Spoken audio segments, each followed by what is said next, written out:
Hello class, चलिए अब हम बात करने जा रहे हैं फंगस की। ओके, नाउ फंगस क्या है? The fungus constitute a unique kingdom of heterotrophic organism. ये क्या है? हेटरोट्रॉफिक ऑर्गेनिजम्स का एक बहुत बड़ा ग्रुप है। हेटरोट्रॉफिक मतलब it depends upon others. Their body consist of a long slender thread like structures known as hyphae. क्या होता है? इसका जो बॉडी होती है उसके अंदर लंबे लंबे स्ट्रक्चर्स होते हैं, इसको हम हाइफी कहते हैं। और हाइफी का जो कलेक्शन है उसको हम माइसीलियम कहते हैं। ओके, तो हाइफी देखो, इस डायग्राम के अंदर देखो जरा, ये हमारा एक सबस्ट्रेट है, यानी कोई भी चीज इस पर फंगस लग रही है। तो इसमें क्या हो गया? ये एक लाइन जो आप देख रहे हो, दिस इज योर हाइफी। और देखो ये हाइफी है, हाइफी का collection is known as mycelium. अगर क्वेश्चन पूछे what is mycelium, mycelium basically collection of hyphae. ठीक है, हाइफी बोलते हैं इसको, हाइफाई बोलते हैं, पर हाइफी ज्यादा अच्छा वर्ड लगेगा इसमें। ओके, नेक्स्ट, ओके सॉरी, एक चीज रह गई यहाँ पे। Now cell wall of the fungus are compose of chitins and polysaccharides. इसकी जो सेल वॉल होती है, सेल वॉल यानी बाहरी सरफेस जो होगी, it is made up of what? Chitin and polysaccharides. उसके बाद बात करें हाइफी। अब हाइफी दो तरीके से होती है। पहला हाइफी जो है वो कोएनोसाइटिक हाइफी है, दूसरा होता है सेप्टेड हाइफी। देखो जरा, अगर हम हाइफी को देखें, इसमें आपको सेक्शन दिख रहे हैं, सेप्टम दिख रहा है। यानी कि क्या मतलब हुआ सेप्टम में? अगर हमारे पास ये है, अगर इसके बीच बीच में न्यूक्लियस है, अगर इसके बीच में क्या है? न्यूक्लियस है, this is what? This is your septum. ये septum, this is known as septum.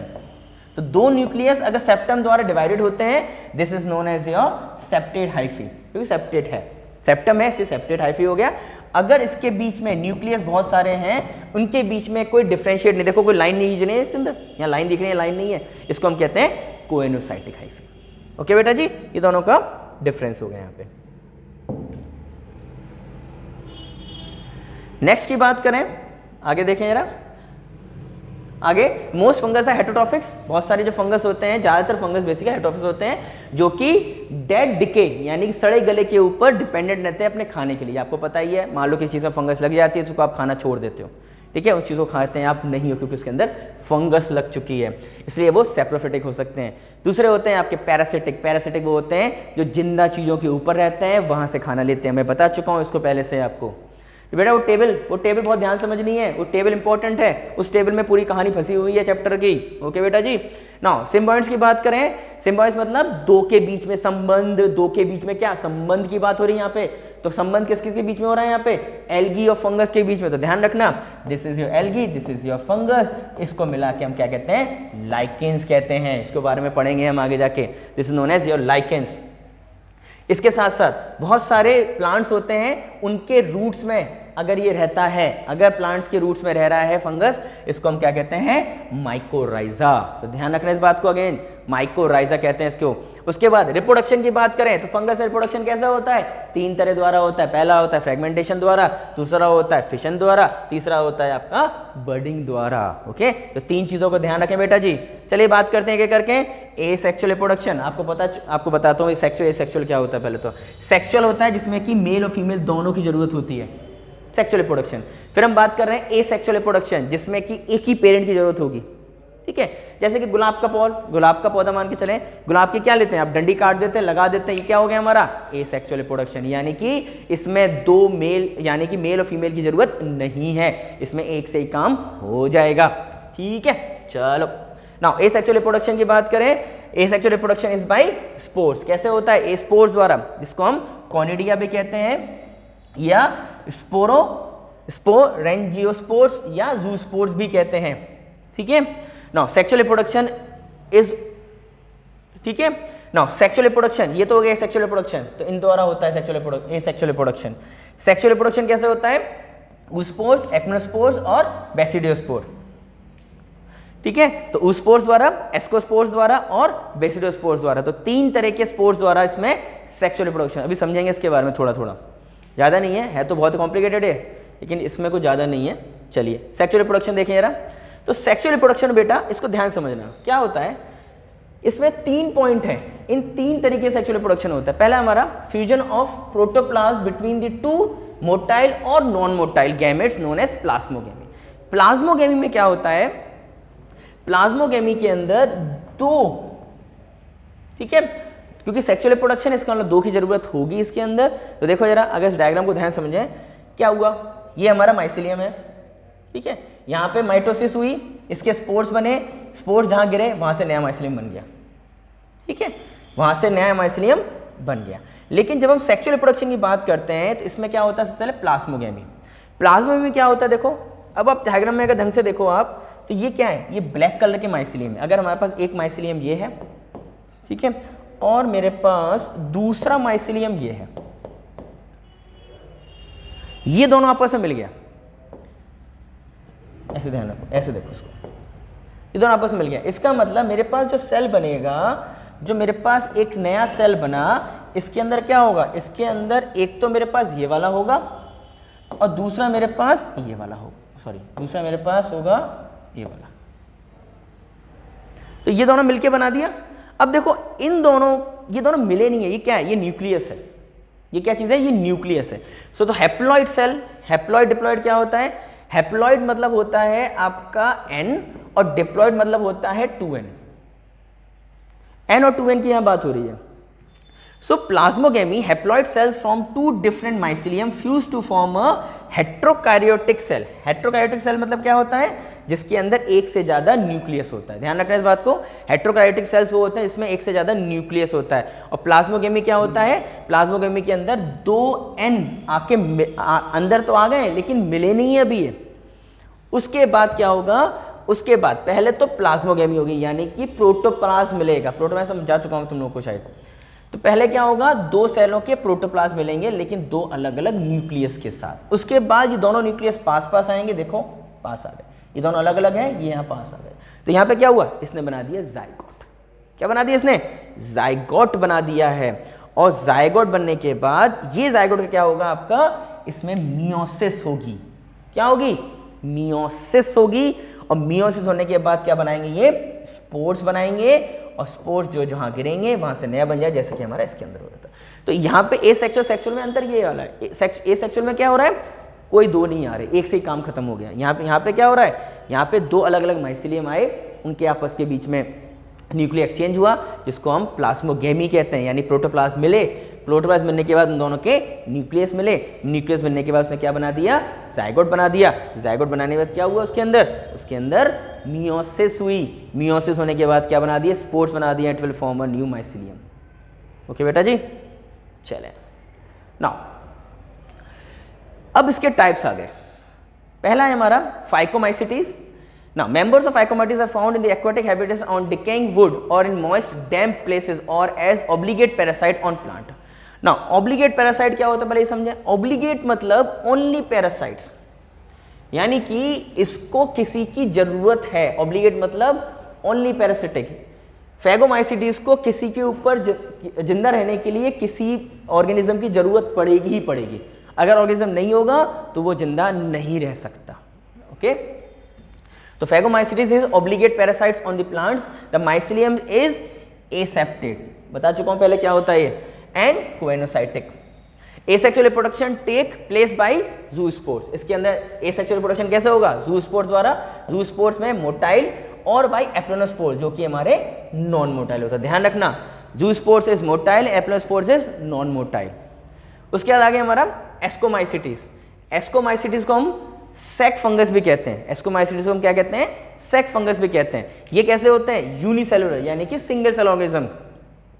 Example आ रहा है यहाँ पे ईस्ट, ठीक है, सैक्रोमाइसिटीज, ठीक है, ये एस्कोमाइसिटीज, सैक्रोमाइसिटीज और मल्टीसेलुलर या मल्टीसेलुलर होंगे, इसको हम पेनिसिलियम कहते हैं। Okay now they are saprophytes, ये सेप्रोफाइट्स हो सकते हैं, डिकम्पोजर्स जो डिकम्पोज कर सकते हैं, पैरासिटिक और कॉप्लिसोर्स ग्रोइंग ऑन डग, जो डग मतलब गोबर, ठीक है, गंदी जगह पे वहां रह सकते हैं ये।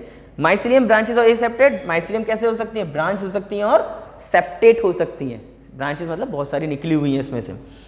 एसेक्सुअल स्पोर्स कैसे होते हैं, conidia, this is a conidia, देख सकते हो यहाँ पे, ठीक है, कॉइन जैसे होते हैं, ऊपर में एक बहुत सारे लगे हुए हैं कॉइन जैसे, ये जहां गिरेगा वहां से नया बन जाएगा। ओके फिर आता है आपका सेक्सुअल रिप्रोडक्शन, ये कैसे होते हैं, एस्कोस्पोर्स द्वारा होते हैं। ठीक है, इसमें इतना ही है, जो डायग्राम जो चीज दे रखी है इसको ढंग से समझें क्या कहना चाह रहा है ये। इसमें कंफ्यूजिंग वाला होता है कि क्या चीज किस में है, तो आपसे पूछ लेगा यहाँ पे कि मल्टी सेलुलर या पेनिसिलियम जो है वो किस टाइप का फंगस है, ठीक है, वो फाइकोमाइसिटीज में आ रहा है या एस्कोमाइसिटीज में आ रहा है, तो पूछ सकता है आपसे यहाँ पे। ओके, फिर आता है आपका बेसिडोमाइसिटीज। ये इसके एग्जाम्पल्स है सारे, you have to learn all of this, ये आपको सारे एग्जाम्पल याद करने पड़ेंगे, मैं क्वेश्चन जो दूंगा उसमें एग्जाम्पल दे सकता हूँ। Sorry. Now the commonly known form of basidiomycetes are mushroom, आपको मशरूम अगर खाया होगा तो उसके अंदर इंपॉर्टेंट होता है मशरूम, या puff balls, soil grow in soil, ये सॉइल के अंदर ग्रो कर सकते हैं, ये लॉन्ग होते हैं और ये पैरासिटिक होते हैं, ये ज़्यादातर खराब जगह पे ही पैदा होते हैं। इसके अंदर माइसिलियम जो होती हैं वो ब्रांच होती हैं एंड सेप्टेट होती हैं, इसमें सेप्टम होता है। Asexual spores are generally not found but vegetative reproduction by fragmentation is common. Asexual spores, इसके अंदर स्पोर्स नहीं होता लेकिन फ्रेगमेंटेशन द्वारा यहीं टूट टूट के गिरते हैं और वहाँ से नया बना देते हैं। The sexual organ are absent, इसके अंदर सेक्स ऑर्गन नहीं होते हैं, but plasmogamy is brought about by the fusion of two vegetative और सोमैटिक सेल। वेजिटेटिव सेल्स या सोमैटिक सेल्स के मिलने की वजह से इसके अंदर रिप्रोडक्शन हो जाता है। सोमैटिक सेल्स मतलब दो अलग अलग, वही वाली बात अभी बताई थी मैंने आपको, क्या हो रहा है, एक लाल वाला एक काला वाला दोनों आपस में मिले जायगोट बना दिया, तो उसी तरह ये हो सकता है इसके अंदर। The resultant structures is dikaryotic which is ultimately give rise to the basidium, जो कि क्या करता है, basidium को grow करता है। Now karyogamy and meiosis take place in the basidium produce 4 basidiospores। इसके अंदर कैरियोगेमी और मियोसिस होती है जिसकी वजह से इसके अंदर 4 बेसिडियोस्पोर्स बनाए जाते हैं। Okay, now the basidiospores are externally produced on the basidium. The basidia are arranged in the fruiting body known as basidiocarp. अब यहां पे थोड़ा कंफ्यूजन लग रहा होगा आप लोगों को, बेसिडोकार्प, बेसिडियोस्पोर्स, ठीक है। तो basidiospores are externally produced on the basidium, तो बेसिडियम के ऊपर बेसिडियोस्पोर्स होते हैं, दोबारा बोल रहा हूं, बेसिडियम के ऊपर बेसिडियोस्पोर्स होते हैं, और बेसिडियम का जो प्लूरल होता है बेसिडिया होता है। तो बेसिडियम स्ट्रक्चर हो गया जिसके ऊपर बेसिडियोस्पोर्स होते हैं, और basidias are arrange in the fruiting body known as basidiocarp. तो बेसिडोकार्प, तो basidia are arranged in fruiting body called basidiocarp. तो बेसिडोकार्प के अंदर बेसिडिया और बेसिडिया के अंदर बेसिडियोस्पोर्स, ध्यान समझना इस बात को, बेसिडियाकार्प के अंदर बेसिडिया या बेसिडियम, उसके अंदर बेसिडोस्पोर्स। ओके बेटा जी, देखो ये है पूरी कहानी।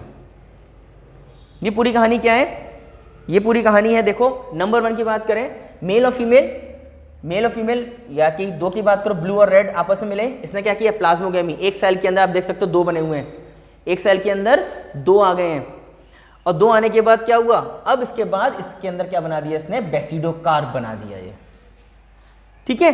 इस बेसिडोकार्प के अंदर क्या है, बेसिडिया, तो इसके अंदर देखो ये बेसिडिया है, तो इसके अंदर 2-2 सेल हैं, सबके अंदर 2-2 सेल हैं। अब बेसिडिया के अंदर क्या होगा, कारियोगेमी, यानी कि 2 जो हमारे ये दोनों जो थे ये आपस में मिल जाएंगे, देखो मिल गया ये, ठीक है। ये दोनों थे, देखो अलग अलग थे, दोनों आपस में मिले, देखो एक सेल के अंदर दोनों आ गए ना, दोनों मिले, मिलने के से क्या बना, बेसिडोकार्प बना दिया, बेसिडोकार्प के अंदर क्या आएंगे, बेसिडिया होंगे, बेसिडिया जो होगा ये क्या बना देंगे, न्यूक्लियस, ठीक है। ये डिप्लॉयड हो गया, 2 आ गए इसके अंदर, 1 और 2 ये दोनों आपस में मिल गए, मिलने के बाद इसका क्या होगा, मियोसिस होगा, मियोसिस होने के बाद देखो 4 बनाएगा, 1 2 3 4, इसको ध्यान रखना, ठीक है। इसके अंदर क्या बना देंगे, ये 4 बना देंगे, और ये 4 जो होंगे जब गिरेंगे ये हमारे नए बना देंगे, ठीक है बेटा जी। तो यहाँ पे ये कहानी है, तो ये डायग्राम इंपॉर्टेंट है, इसको ध्यान रखना। देखो हैप्लॉइड क्या होता है, एन, डाइकैरियोटिक क्या होता है, n+n, यानी कि 2 n है एक सेल के अंदर, लेकिन मिले नहीं है वो, ठीक है, मिले नहीं है, 5 है लेकिन मिले नहीं है, लेकिन जब हम डिप्लॉयड की बात करते हैं इसका मतलब दोनों वो मिल गए हैं, ठीक है। फिर हमारा ड्यूटोमाइसिटीज, ड्यूटोमाइसिटीज इसको हम इम्परफेक्ट फंगस भी बोलते हैं क्योंकि इसके बारे में एग्जैक्टली ढंग से नहीं पता था, इसको हमने ढंग से नहीं रखा गया था, तो commonly known as imperfect fungus, इसको बस इतना जान के इम्परफेक्ट फंगस कहते हैं क्योंकि इसका सेक्सुअल एसेक्सुअल रिप्रोडक्शन जो था वो पता नहीं था, लेकिन जब पता चला तब कहानी अलग हो गई। It is also possible that the asexual vegetative stage have been given one name placed under the deuteromycetes, इसलिए इसको हम ड्यूटोमाइसिटीज का नाम दे दिया गया है। इसमें ज़्यादा कुछ नहीं है खास, लेकिन इसमें ये ध्यान रखना है, once perfect sexual stage of the members of deuteromycetes were discovered when they were often moved as ascomycetes and बेसिडोमाइसीटीज।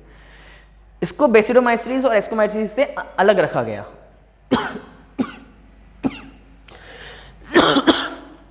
Sorry. उसके बाद deuteromycetes reproduce by asexual spores known as conidia. किसके द्वारा करते हैं इसको हम? कॉनिडिया द्वारा इसको हम रिप्रोड्यूस करते हैं। The mycelium is septate and branch. इसकी माइसिलियम कैसी होती है?